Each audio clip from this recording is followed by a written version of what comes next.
Hai semuanya, balik lagi di podcast si Renung. Di episode kali ini gue mau ngebahas salah satu masalah percintaan yang mungkin beberapa orang pernah ngalamin, yaitu bertepuk sebelah tangan. Kali ini gue mau cerita pengalaman salah satu temen gue. Gue udah izin ke dia buat nyeritain ini, tapi tentu gue gak akan sebut namanya. Jadi kita panggil aja temen gue ini Sri. Sri ini ceritanya lagi galau karena dia merasa mencintai orang yang gak mencintai dia. By the way, kalian ada yang pernah merasakan hal yang sama gak sih? Kalau gue pribadi gak pernah ngerasa sedih banget yang berdarah-darah gitu ya karena cinta bertepuk sebelah tangan. Ya pasti ada kalanya kita suka sama cowok, ternyata dianya suka sama temen, atau ternyata dia udah punya pasangan. Ya ada lah sedihnya, tapi gimana caranya gue cepet-cepet menata hati biar nggak terlalu drop gitu ya kan. Lagi pula biasanya cewek tuh kan peka banget ya sama yang namanya perasaan. Misal suka sama cowok, udah sering jalan bareng, terus kita ngasih sinyal gitu ya ke dia.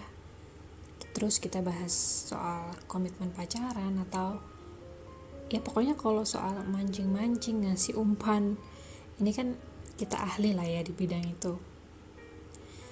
Kalau lihat gelagat dia menjauh setelah kita nyoba obrolin tentang kemungkinan pacaran, ya kita narik kesimpulan, oh berarti dia gak suka nih sama gue. Ya walaupun pahit ya harus telan aja sambil cari yang lain, sambil cari cowok lain.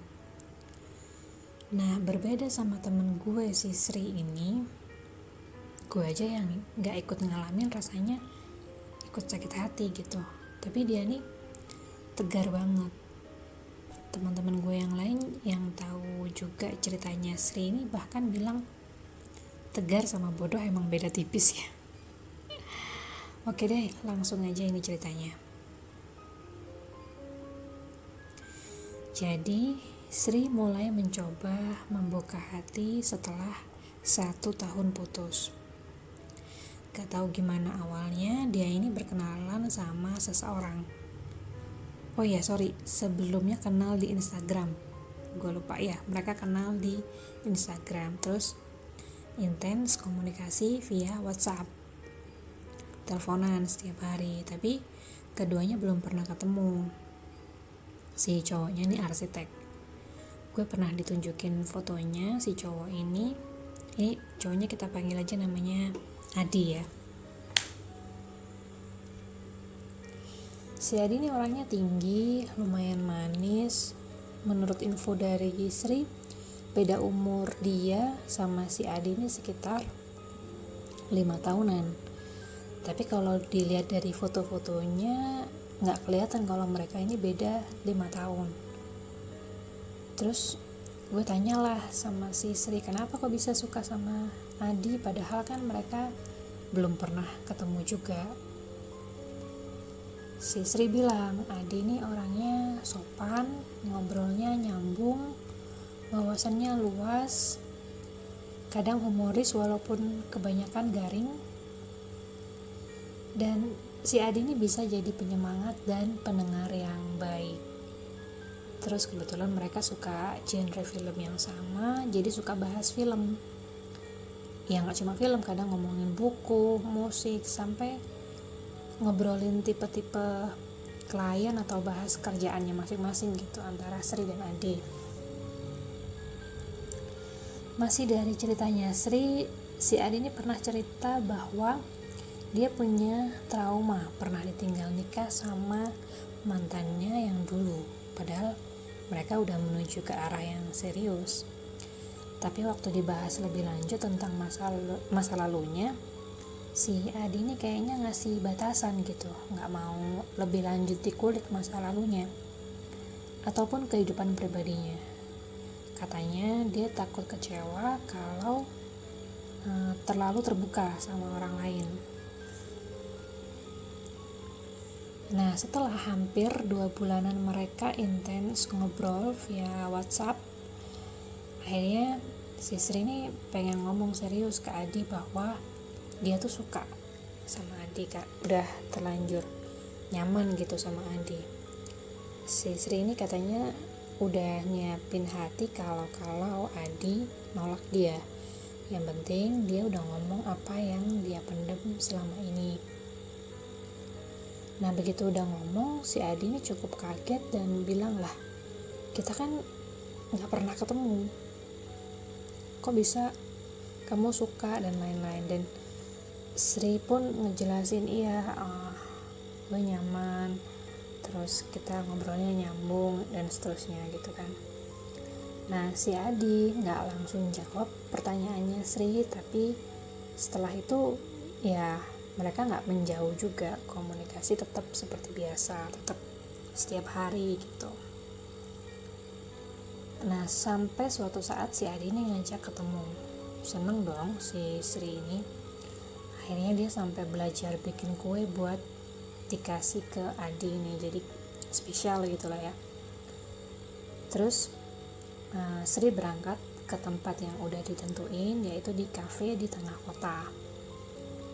Si Sri ini kan orangnya on time banget. Jadi kadang-kadang dia datang lebih awal gitu. Sebenarnya mereka janjian jam 4 sore, dia jam 3 udah ada di situ. Maklum si Sri ini excited gitu ya. Setengah jam Adi belum datang, Sri masih maklum. Terus Adi ditelepon nggak bisa. Oh ya udahlah, mungkin macet gitu kan, pikir Sri waktu itu. Sejam kemudian si Adi nelpon ngabarin ada klien mendadak minta ketemu dan dia nggak bisa ninggalin. Kecewa dong si Sri. Akhirnya dia pulang. Kuenya pun ditinggal di kafe saking dia sedih karena usahanya bikin kue itu tuh nggak gampang. Akhirnya daripada tambah jengkel lihat kue itu, ya udah kuenya ditinggal di kafe. Dia pulang dengan nangis, kecewa. Gue waktu itu sempat dihubungin sama dia, kayaknya dia mau curhat atau gimana. Nah, gue waktu itu lagi di jalan, jadi cuma sekilas-kilas aja gitu dengarnya. Ya gue bilang sabar, iya sabar ya gitulah. Udah kan, setelah kejadian itu si Sri udah maafin lah ya, udah maklum. Ya mungkin emang sibuk gitu pikirnya dia. Terus ya akhirnya komunikasi mereka berjalan seperti biasa lagi. Si Sri ini bener-bener nggak ada pikiran macam-macam lah. Pokoknya ya udah, komunikasi mereka berjalan seperti biasa lagi. Akhirnya setelah 2 minggu dari kejadian itu, si Adi ini bilang mau cari kemeja baru karena ada klien penting dan mereka mau meeting gitu kan. Si Sri ini dengan polosnya menawarkan diri untuk nemenin Adi cari kemeja. Adi awalnya agak keberatan, tapi kemudian dia setuju. Sekalian ketemuan, waktu itu dia bilang. Besoknya, si Sri ini udah datang ke mall tempat janjian mereka. Sri belanja dulu, biar gak kentara dia ngebet ketemu. Akhirnya dia sambil jalan-jalan sendirian lah di mall itu. 10 menit sampai 20 menit Adi ditelepon gak bisa. Lagi-lagi Sri masih mencoba maklum sambil dia lanjut tuh shopping sendirian. Dan tepat sejam setelah itu masih belum ada kabar, ditelepon juga masih belum bisa. Sri akhirnya menyerah. Dia telepon gue sambil nangis itu kan bilang kalau mau main ke kosan gue. Waktu itu gue sempat bingung kenapa nih anak gitu kan. Akhirnya pas nyampe kosan, tumpahlah air mata dia. Dia cerita semuanya. Ya udah, gue nenangin dia, gue nyoba ngalihin topik, gue bahas hal lain gitu, ngegosip, cerita yang lucu-lucu biar dia terhibur. Nah udah kan, si Sri udah bisa senyum dan gak lama dari situ dia pulang. Ternyata begitu sampai rumah, si Adi ngubungin Sri. Dia ternyata ketiduran karena capek ngerjain presentasi. Lagi-lagi Sri gak bisa marah, dia cuma bisa nangis. Adi minta maaf dan mereka baikan lagi setelah Sri mengatakan dia memaafkan gitu.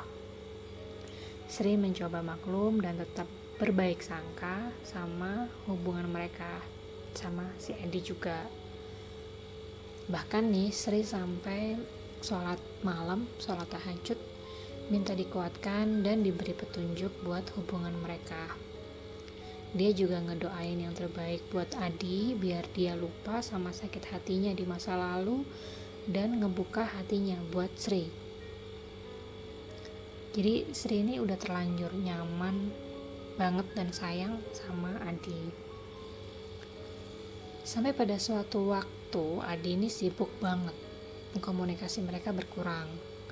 Malam hari yang biasanya mereka ngobrol lama sampai ketiduran, udah jarang mereka lakukan.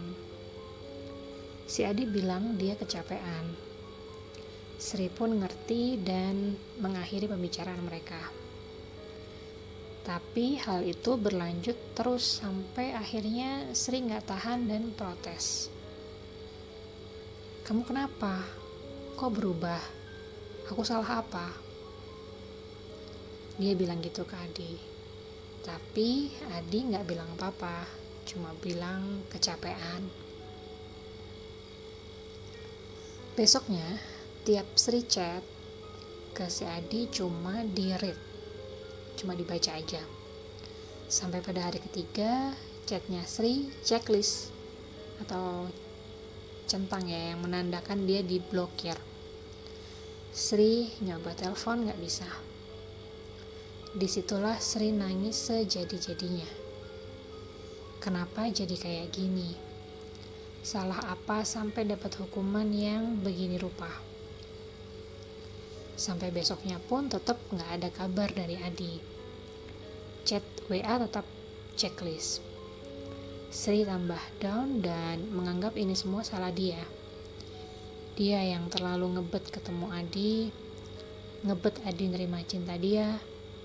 Pokoknya Sri nyalahin dirinya terus. Gue yang ada di hari-hari Sri setelah itu. Hampir tiap hari dia datang dan nangis. Dia benci sama dirinya sendiri udah diperlakukan kayak gitu sama Adi, tapi tetap masih nunggu kabar, masih sayang, masih ngeharapin Adi. Gue yang dengerin dia, berusaha nyadarin dia, sampai akhirnya gue sendiri yang kesel. Berkali-kali gue bilang ke Sri kalau dia tuh cantik, dia tuh pinter, banyak yang mau sama dia gak boleh terpuruk dan lain-lain. Dia terlalu baik buat orang sebrengsek Adi.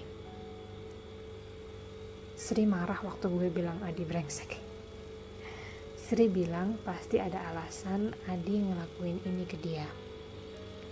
Mungkin Adi beneran sibuk, gak bisa diganggu, atau bisa jadi Sri yang salah.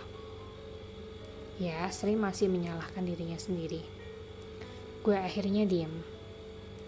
Emang bener kata ungkapan, menasehati orang jatuh cinta adalah hal paling sia-sia di dunia ini.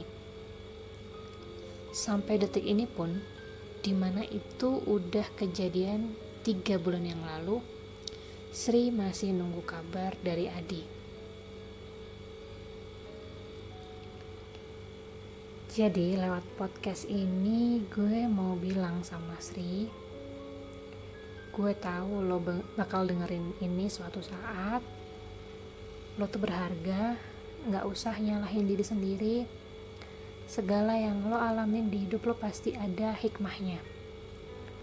Lo harus lebih kuat dari ini. Lo gak boleh melempem kayak kerupuk pangsit disiram kuah mie ayam walaupun itu enak. Lo gak sendirian, lo bisa kapan aja cerita sama gue. Walaupun gue gak bisa ngasih solusi, tapi seenggaknya gue ada waktu buat nerima curhat lo. Kalau kalian ada yang pernah ngalamin cinta bertepuk sebelah tangan seperti Sri ini, boleh banget kalau pengen di-share di sirenong@gmail.com. Jadi bisa kirim email ke sirenong@gmail.com. Apapun, cerita sedih, cerita yang menarik, bisa lo share di sana. Oke? Jadi cukup sekian dulu podcast Sirenong episode kali ini. Seperti biasa, kritik dan saran bisa disampaikan di kolom komentar atau di email tadi ya, sirenong9@gmail.com. Jangan lupa subscribe dan aktifkan lonceng notifikasi. Akhir kata, terima kasih sudah mendengarkan podcast Sirenong. Sampai jumpa di episode selanjutnya. Dadah.